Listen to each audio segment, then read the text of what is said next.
teman-teman, Assalamualaikum warahmatullahi wabarakatuh. Kembali lagi bersama aku, Najwa Nasdamayanti. Di sini aku akan menjelaskan sedikit mengenai bagaimana sih caranya untuk menambahkan produk di toko online yang telah kita buat kemarin di WooCommerce. Oke, yang pertama adalah tentunya teman-teman jangan lupa untuk mengaktifkan XAMPP-nya teman-teman. Lalu selanjutnya kita masuk eh, kita masuk ke WordPress dan tentunya teman-teman login terlebih dahulu ke akun WordPress teman-teman. Nah, oke. Lalu selanjutnya untuk menambahkan produk, teman-teman langsung saja pilih menu produk di sini dan klik Add New. Oke, Add New.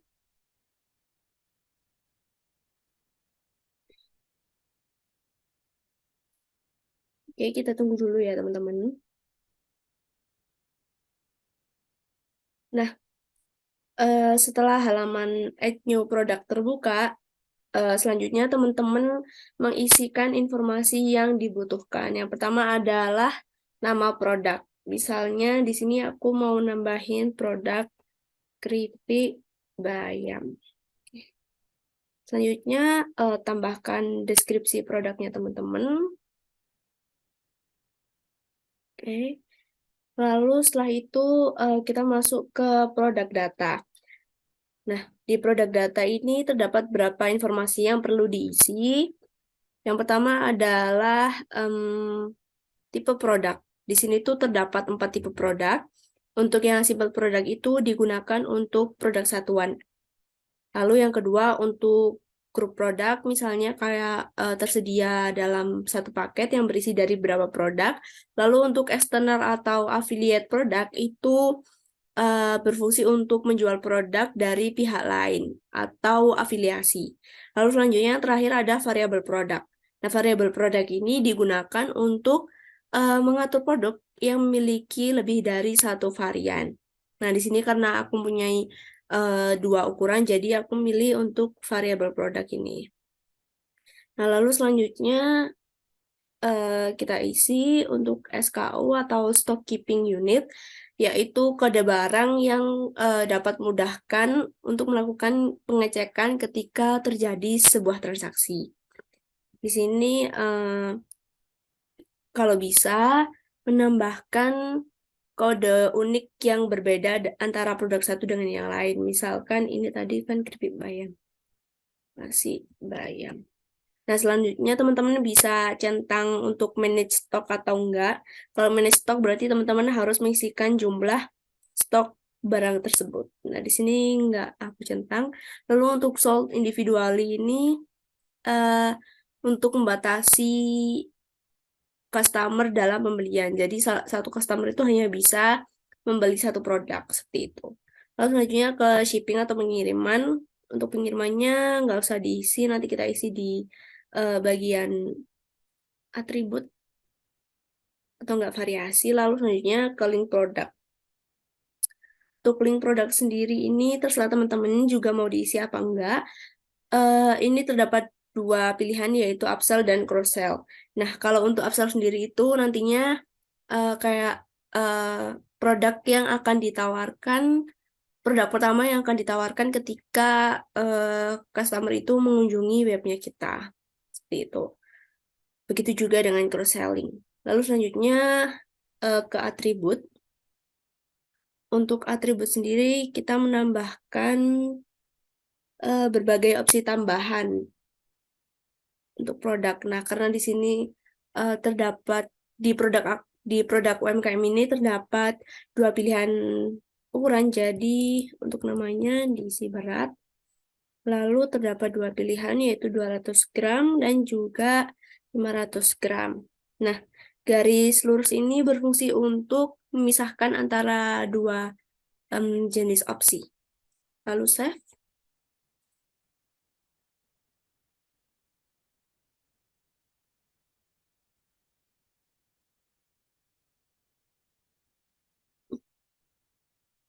Save.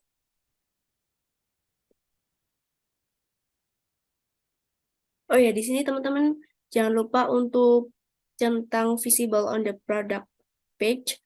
Ini agar pilihan itemnya itu tampil di halaman produknya. Lalu untuk use for variation, ini wajib dicentang untuk mengatur setiap variasi barangnya. Seperti itu. Lalu selanjutnya kita ke variasi.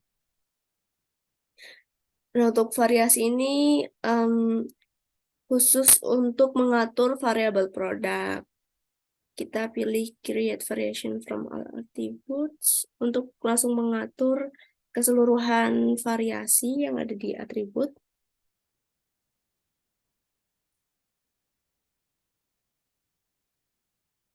Nah, tadinya kan aku masukin 2 ukuran ya. Jadinya di variasinya ini muncul 2 ukuran juga.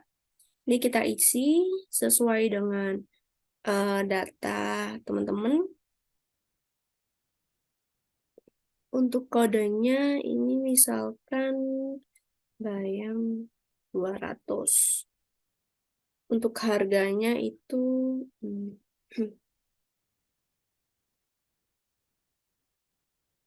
untuk harganya ukuran 217.000. Lalu stoknya itu in stock.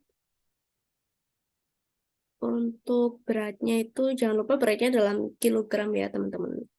Jadinya 0,2.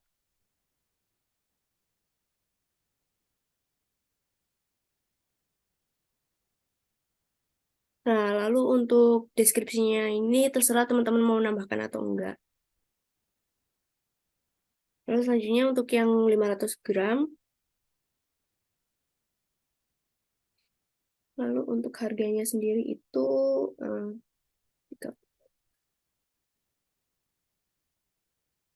Nah, oh ya teman-teman, untuk sale price ini merupakan harga diskon. Jadinya kalau misalkan teman-teman mau mengadain diskon, itu yang sale price ini ditambahin, diisi gitu ya datanya. Lalu selanjutnya untuk beratnya itu berarti 0,5. Nah, ini juga sama seperti yang tadi, terserah mau diisi apa enggak. Untuk kondisinya itu baru. Lalu save.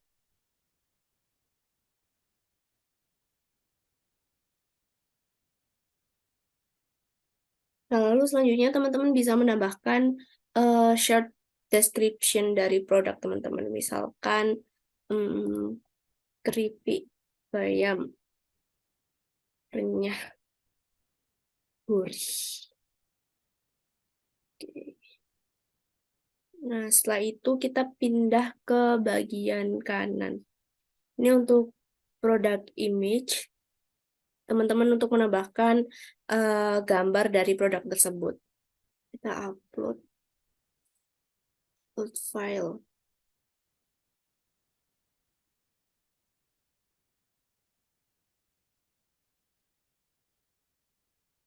Oke, kita tunggu. Nah, setelah itu langsung klik set product image. Nah, lalu selanjutnya untuk produk galeri ini teman-teman terserah mau menambahkan galeri atau enggak. Di sini teman-teman bisa mengupload lebih dari 1 gambar. Lalu selanjutnya ini untuk produk kategori. Untuk produk kategorinya keripik sayur. Ini untuk kategorinya nanti akan kita bahas. Lalu produk tag. Ini untuk memudahkan pelanggan dalam mencari produk yang diinginkan. Keripik bayam gurih, misalnya seperti ini. Kita tambahin 1 lagi, keripik bayam renyah. Langsung kita. Oke, kita cek lagi teman-teman. Sepertinya, oh ya, ini ada yang tertinggal untuk di menu advance. Ini kita bisa menambahkan catatan pembelian. Misalnya, kami untuk ketersediaan stok. Seperti ini.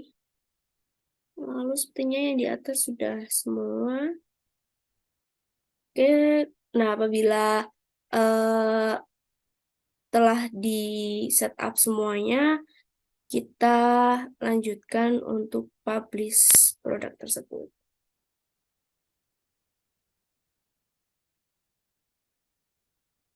Dan selanjutnya kita coba lihat previewnya. Reload.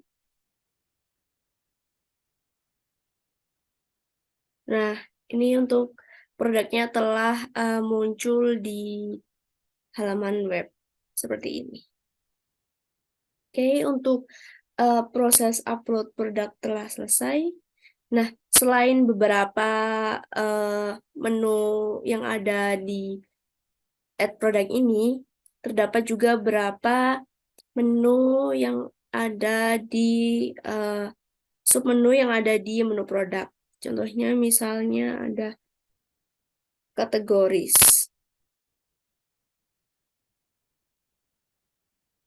Nah, untuk di kategori ini, teman-teman bisa menambahkan beberapa kategori yang diinginkan.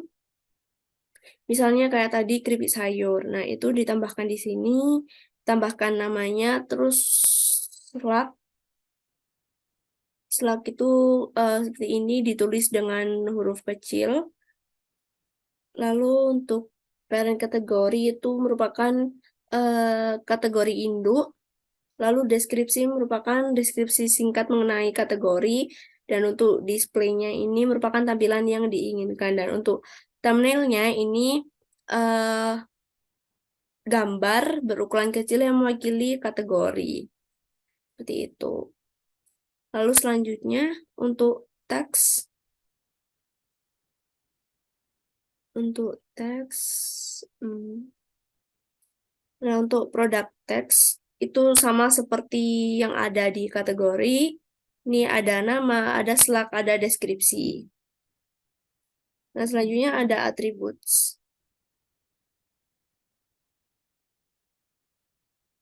Nah, di atribut ini, tadi kan di halaman pada saat menambahkan produk, itu kita telah mengatur atribut.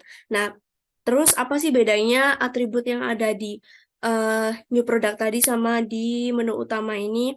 Bedanya adalah kalau di menu produk baru tadi, itu hanya mengatur untuk produk itu saja. Nah, sedangkan kalau misalkan kita mau mengatur melalui menu utama, maka akan eh, maka akan berfungsi untuk keseluruhan produk seperti itu. Lalu selanjutnya ada review. Nah, di sini kita dapat melihat review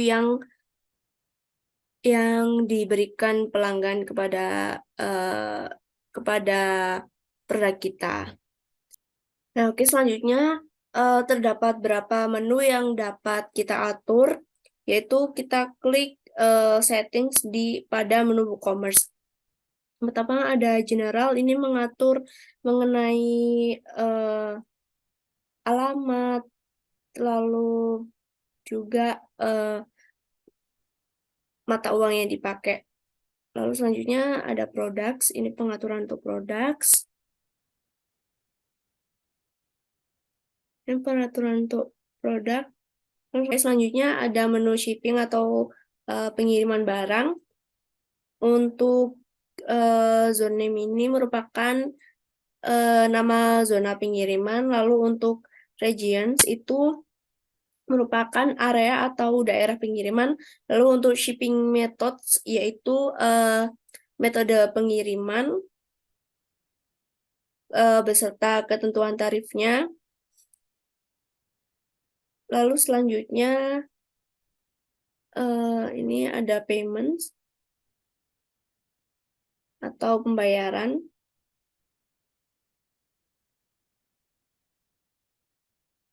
Nah, untuk pembayaran terdapat beberapa pilihan metode pembayaran. Ini ada transfer bank, cek cek tunai, dan juga COD.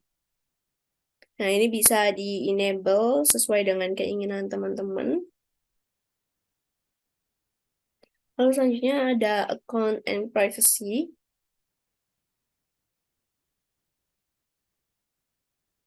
Nah, untuk akun dan privasi ini merupakan eh, pengaturan untuk mendukung transaksi yang aman untuk toko online kita. Seperti itu. Ini bisa diatur sesuai dengan kebutuhan teman-teman. Dan selanjutnya ada emails.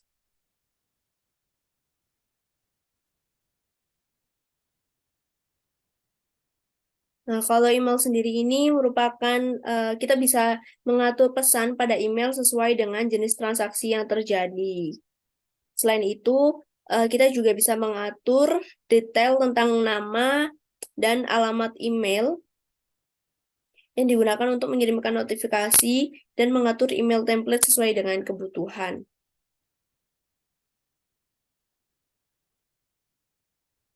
Nah, mungkin itu saja yang dapat saya sampaikan. Kurang lebihnya mohon maaf. Terima kasih. Sampai bertemu di video selanjutnya. Wassalamualaikum warahmatullahi wabarakatuh.